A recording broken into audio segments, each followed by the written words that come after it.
Hi, I'm Aaron and I'm in the kitchen, and today I am making tuna croquette. Let's get into it. First thing I'm gonna go ahead and chop up is my onion. I have a whole onion here. It's a little bit less than a whole onion, but doing half moon shapes on my onion. I think I'll do smaller than that. It's a little bit smaller than that. This for me is a childhood classic, so if my mom is watching this video, I actually called her earlier to ask her about what she used as her binder, just because I wasn't sure. So this is not my mom's recipe. I'm not exactly sure what her recipe is, but it was delicious and I loved eating it growing up. So this is my twist, my take on a childhood favorite.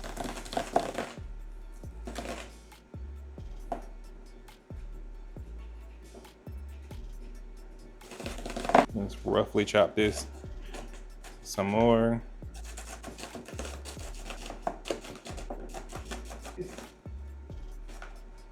All right. And what you see here is about 8 cans of tuna. I like to cook and have leftovers. And oh, and also the cats ate one of the cans, so it's really about 7 cans of tuna here. Yeah, they're cute, so we gave them tuna. Okay, this first set. Oh, swap. Okay. My green onion's flying. I feel like personally it needs green and white. Well, yellow. They are very bright, but those are yellow onions. This white bit, you can eat that too. It's like spicy. Some people cook down their vegetables before they put them in their croquette. I'm not entirely sold on that being necessary, so I'm not doing it today. I'm gonna have to ask the cameraman to vacuum later because I have food flying all over the floor. But it's okay. I don't think he's gonna mind vacuuming because I'm gonna clean the kitchen.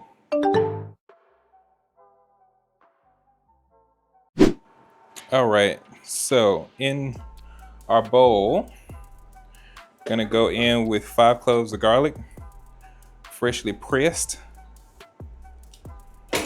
Now I'm turning on my scale. I'm turning on the scale for y'all just because I have no idea how much I'm putting of stuff in here. Yes, believe it or not, even though I give y'all gram measurements and stuff, I actually do have teaspoons and tablespoons. So let's see. I'm still gonna give it to you in grams. I'm gonna do flour and I'm gonna do breadcrumbs. Panko breadcrumbs to be specific. So I put 30 grams of flour in here. And I think I'm gonna do 50 grams of panko. Let's see.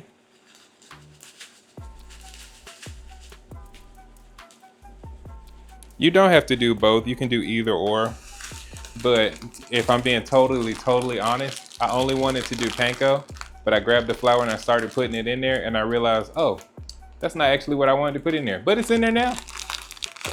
So feel free to omit the flour or add it or whatever you like. It's your recipe. All right, now I'm going in with 4 eggs to bind everything. 4 whole eggs. Okay, scale is done. Now let's add our seasonings in. Now this is something that you won't usually see in a salmon croquette or tuna croquette recipe, and this is chili spice. I'm adding in chili spice. You can add whatever chili spice in you like or omit it, but today I'm using Macedonian chili spice. About that much. I would say that's 3 tablespoons, but it's a lot of tuna, so. Going in with 2 tablespoons of Creole, 2 tablespoons of Slap Your Mama. Slap Your Mama, not mine.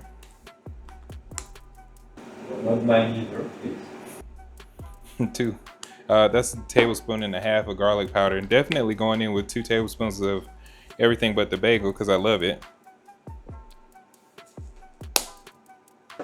Anytime in a recipe, you guys feel free to add or subtract whatever you like. It's your business, your recipe.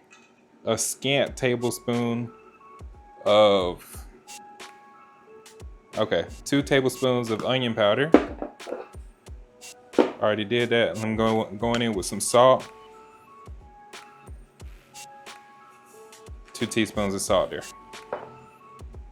All right, now you can mix this with your hands, or you can mix this with your hands. So I'm gonna put some gloves on. On the side here, I have a plate with some parchment paper, and I'm gonna put my patties there. All right, now we just wanna get everything together and scrunch it in.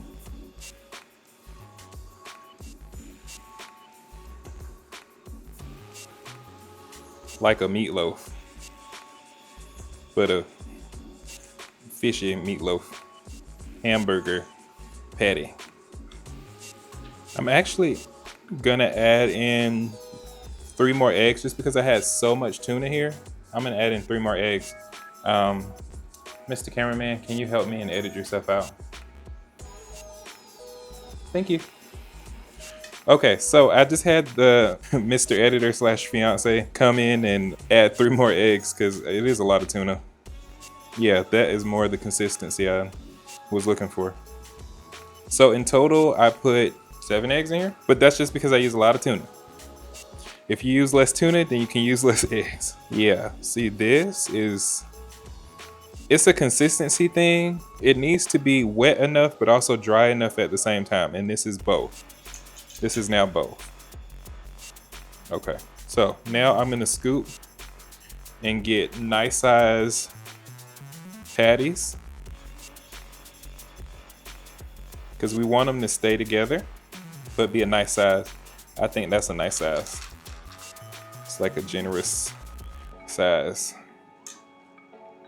Now, my mom didn't make hers this big, but because I used, again, so much tuna, the cameraman may or may not have told me that this is too much tuna, but, you know, I like leftovers. That's what I'm telling myself. I did this on purpose because I wanted leftovers. So,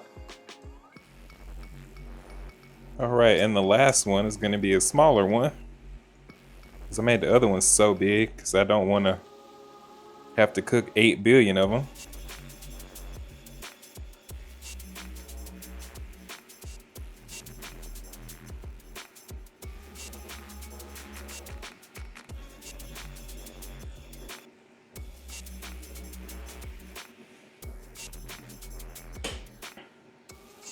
All right, they're all there. 8 billion of them. With this little bit of leftover stuff that I have here. Okay, now it's time to start cooking these bad boys. Because I have so many of them, I'm gonna use 2 skillets. Same temperature on both of them.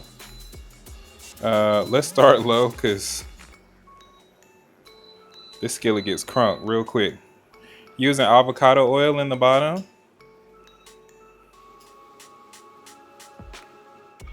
Okay, this one's gonna need a little olive oil too. But it's a shallow fry for these, but they are fried, so. I go up to medium heat, max. Just gonna let my oil warm up a little bit and then I will start dunking. Pretty hot already. Yeah. Gonna start going in.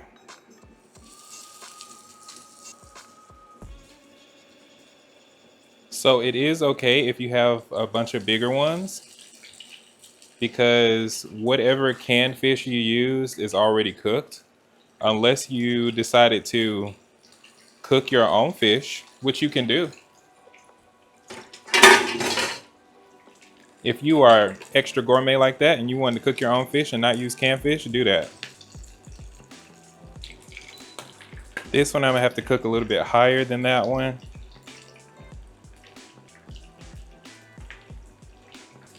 But they're all in now, so now I can just take this glove off, first of all. Then I can inspect. Because this one is ready to flip.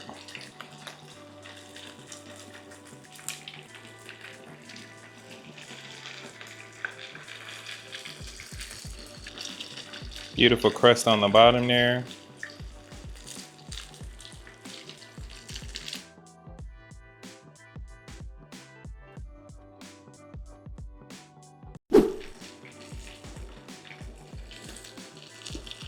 Smaller patty coming out.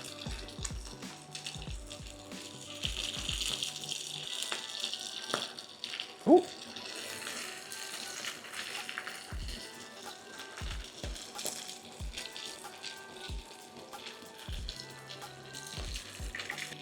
All right, now let's check the bottoms of these. These probably need to cook longer, so I'm gonna cook these here and just let them do their thing.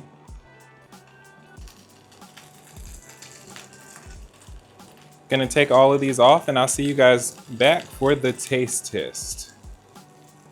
You can cut, sweetie.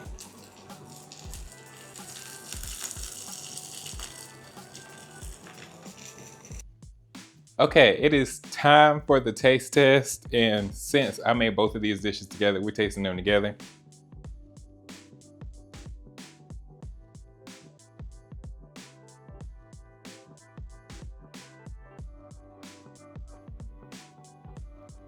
Okay, now it's time to try our our tuna croquette. Very excited to get into this. The inside is perfectly juicy. The outside is crispy, crunchy, and good. Oh God, that's so good.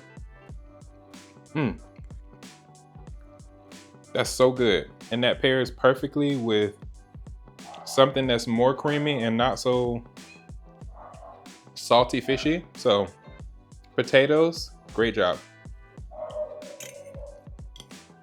Salmon croquette.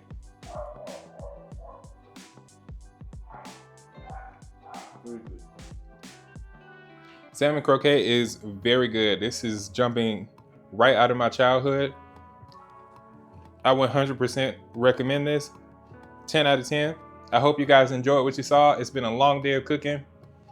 If you did, don't forget to like, comment, and subscribe, and I will see you all next time. Ciao.